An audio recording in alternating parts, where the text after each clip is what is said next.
বাংলায় কথা বললে রাজস্থানে অত্যাচার, উত্তরপ্রদেশে অত্যাচার, আদিবাসীদের উপর অত্যাচার।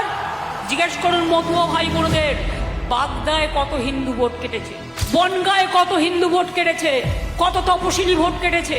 জিজ্ঞেস করুন বিজেপিকে, যে কুচবিহারে দাঁড়িয়ে অনুপ্রবেশকারীদের কথা বললেন, রাজবংশীদের কত ভোট কেটেছেন, কত এনআরসি নোটিশ দিয়েছেন, যারা আজীবন এই বাংলায় আছে।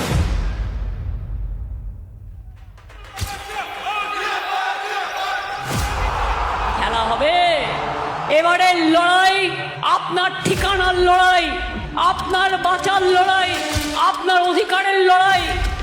আগামী দিন যে খেলা হবে গণতন্ত্রকে মজবুত করার খেলা, সেই খেলাটাই হবে ভোট দিয়ে বিজেপিকে বদলা নেবার দিন। এবারের ভোটটা ধর্মযুদ্ধ। ধর্মটা কি? মানবতার ধর্ম। ধর্মটা কি?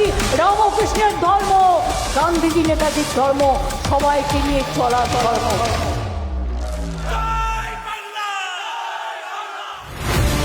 বদলা নিতে হবে, দাঙ্গা করে নয়, ভোটের বাক্সে বদলা হবে। একটি ভোটও বিজেপিকে দেবেন না, এমনকি বিজেপি যদি টাকা দেয় তাও দেবেন না।